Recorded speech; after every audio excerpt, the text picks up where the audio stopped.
Hey. Hey.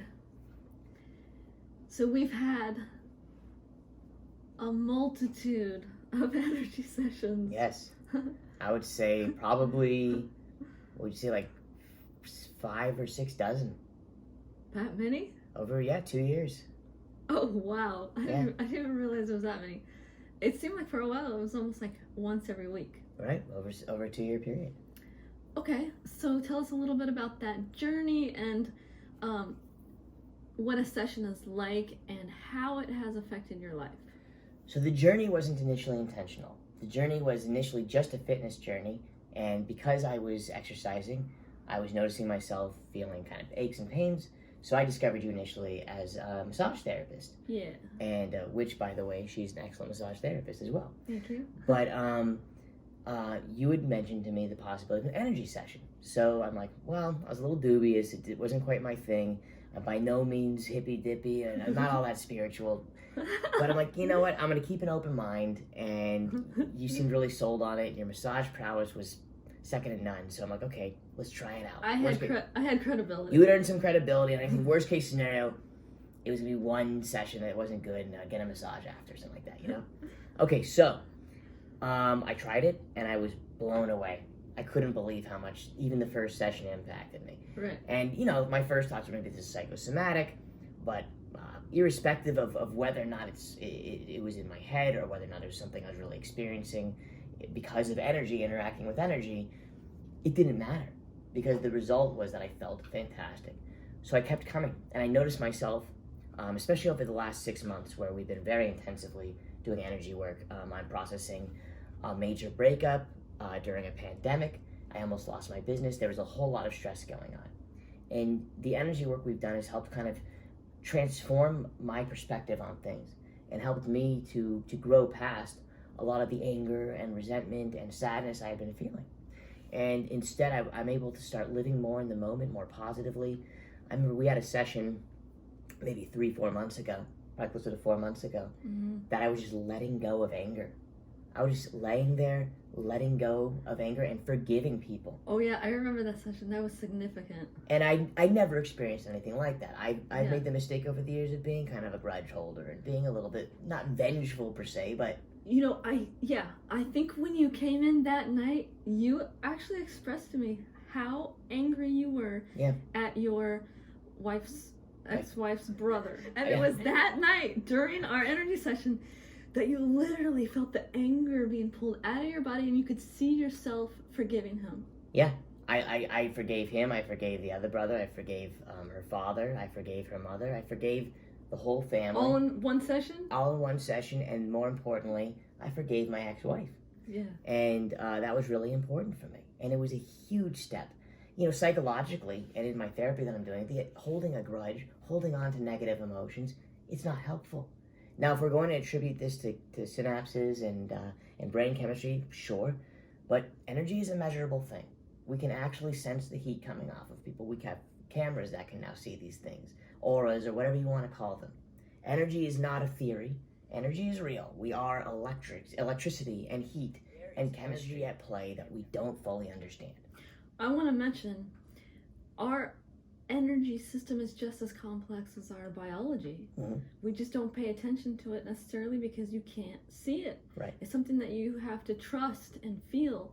And I want to interchange the word energy with emotion. Sure. So when I'm working on somebody's energetic system, I'm working on their emotions. Yeah. Stored, unresolved emotions that is running your reality.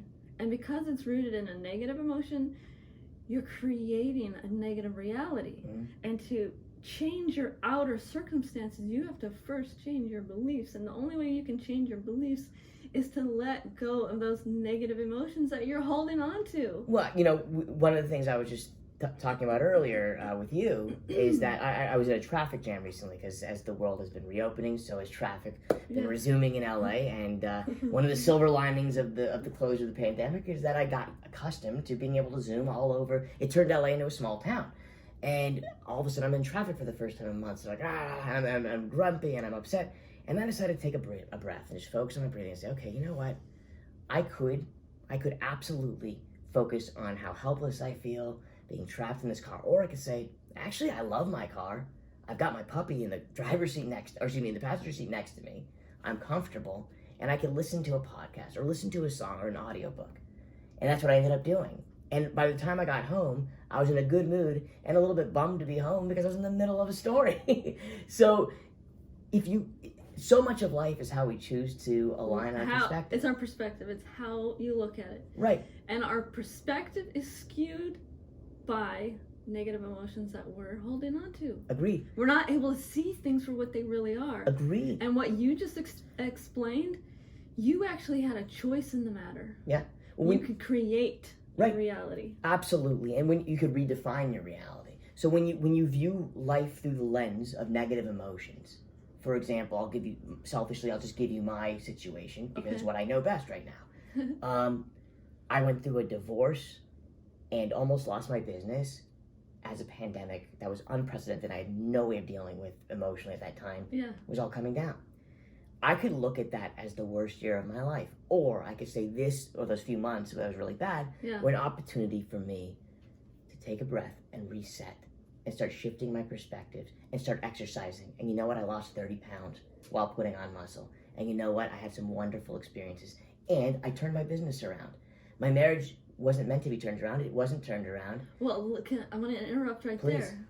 So I believe during our sessions, your vibration raised, and therefore your vibration no longer matched with your wife.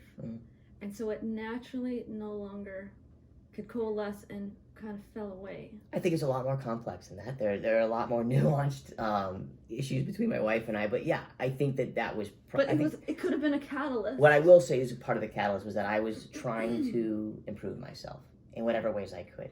And I was starting to feel stagnant in the marriage. And I was responding poorly to that. And so was she.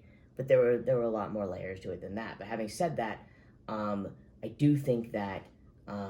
the work that we did together over the last 8 months that I've been healing from all this has been tremendous in terms of helping me to stay on track and heal in a meaningful way.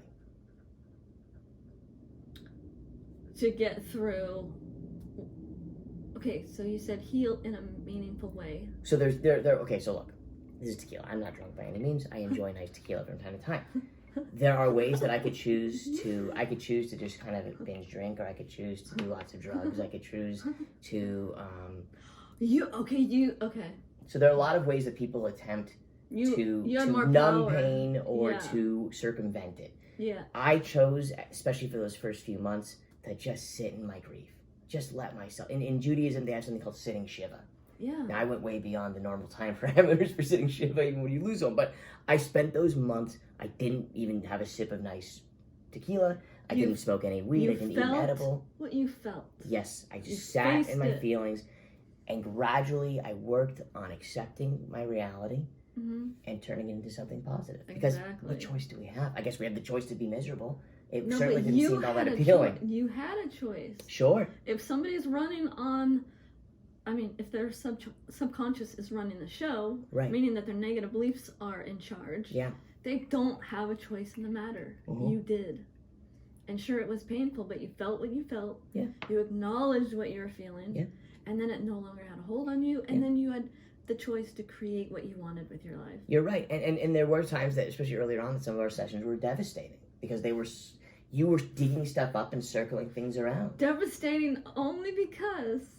I brought up to the surface all of those negative emotions from the past that you hadn't yet given an acknowledgement to. Right. So they were finally getting the acknowledgement they needed so that you were then done with them. I was caught in the American dream trap, whereas instead of dealing with my past traumas, instead of dealing with a lot of the emotional issues I had, instead of dealing with mistakes that I made in my life and mistakes I was continuing to make, rather than address these cycles, rather than address these sort of thought patterns and feelings, ways of feeling that I'd grown accustomed to, I just hid behind the accoutrements of success. Well, I had a cool house, and I had a cool marriage, and I had a cool business, and I had a cool car, and all that's fucking cool, and I had custom suits, and guess what? I don't have to deal with my shit. I'm successful, but in the end, it's still there. In the end, it's all bullshit. In the end, what really matters is loving yourself and having compassion for yourself. I mean, of course, success is all great. That's wonderful. It can make life easier, and you can help other people too. Having said that, I was hiding behind, accomplishments. Not that I'm especially accomplished, but, I was hiding behind what I was able to get done and ways I was able to make my life comfortable, as opposed to actually engaging myself on a real level. Now, if you want to look at that spiritually, psychologically, it doesn't matter. I let myself get unhealthy physically and emotionally. And so you've played an instrumental role in helping me to turn myself around into a healthier person. And I'm grateful for it. And in conjunction with talk therapy and exercise and meditation and journaling and positive affirmations, the energy work we do has been one of the prime tools in terms of helping me turn myself into the person I'd like to be. And I'm still on that journey. And I'm very grateful for you. You see the tears in my eyes? Yeah. And that's genuine. And that is because you put yourself into your work. Yes. It's because you believe in what you do and you know you're doing good work. And when you are able, look, in the end, we can be dubious, but we have to be open-minded. I mean, hypnosis is a real thing, right? Irrespective of whether you want to accept things like energy work, we live in a society in which hypnotherapy has been accepted as a science. Irrespective of whether or not it's a pseudoscience or how helpful it is psychologically, it is a possibility. One can be hypnotized. I've been hypnotized, and I didn't think I could be hypnotized. Yeah. But there's a video of me, and someone's playing me literally like a puppet. They play like a marionette, Mm-hmm. and they put a string here, and my arm goes up, and I'm not looking at them, and I have no recollection of it happening. It is crazy. So there are things that are just purely inexplicable, and unexplainable. And I'm so grateful that I took a leap of faith and gave the energy sessions with you a chance, because they have played one of the most, as I said, instrumental roles in conjunction with all the other work I'm doing into helping me get through a really hard time and turning it into an era full of silver linings. And I'm grateful that I could be a part of that for you. I am too. I'm really glad. And I could tell you are. And that's that enthusiasm and that positivity you bring to your work that I think makes you a special therapist, or however you want to treat your coach to work with. Because I care. Yeah. I truly care, and I have unconditional love. Yeah. And I personally can't explain how the energy work works either. Right. What I do is I allow it to happen through me. And I believe that I hold the balance because of all of the emotional work that I've done on myself for the last 25 years, ever since I lost my foot in a car accident. I mean, there's a lot more I could say to explain that aspect of it, but the point is, I just allow it to happen through me, and I believe that the divine is the one who is doing the work. I'm a part of the equation. So whatever's happening, I don't really understand it either, but it's a beautiful thing. And the interesting thing is, I don't agree. I'm agnostic, bordering on atheist. I don't see it as the divine. I'm not in any of that stuff. But what I will say is, I don't know. Yeah. Look, in the end, yes. I'm just a dumb monkey on a rock that doesn't know anything. I personally, instinctively, my nature is to shy away from notions of spirituality. Yeah. Having said that, I think there are ways that human energies interact with one another that we don't fully understand. We just accept. We just accept it. Yeah. We accept what sleep is. Explain to me what sleep is. Most of us don't understand it. We accept what love is. We accept all these things, and sure, you could study oxytocin, all the hormones involved, but it's more than that. And we accept some elements of human interaction that we truly don't understand whatsoever. That's why we have therapy developing. That's why we study biology. That's why we study neuroscience. That's why we study sociology and anthropology, to understand who we are and what we're doing and why we're doing it. So you would say, even though you don't understand it,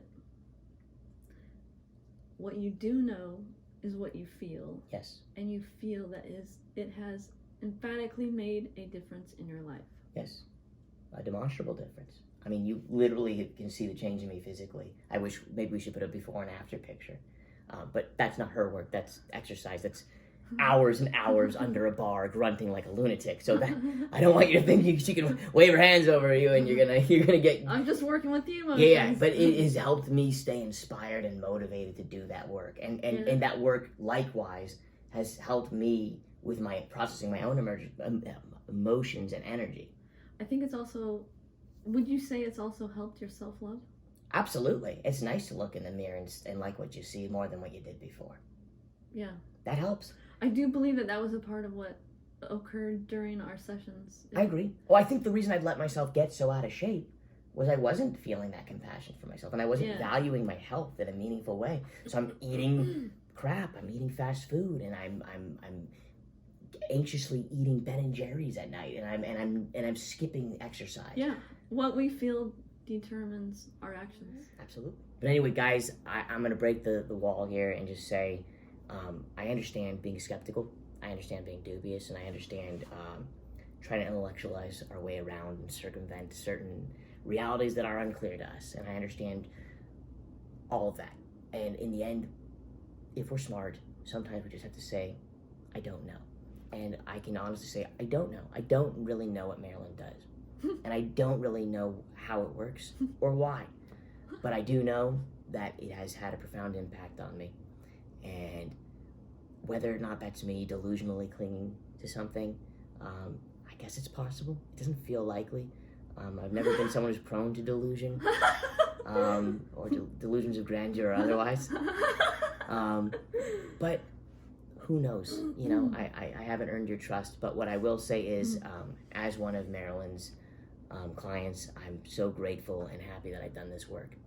And if you find yourself feeling the malaise that is so prevalent right now in this pandemic, it's worth a try.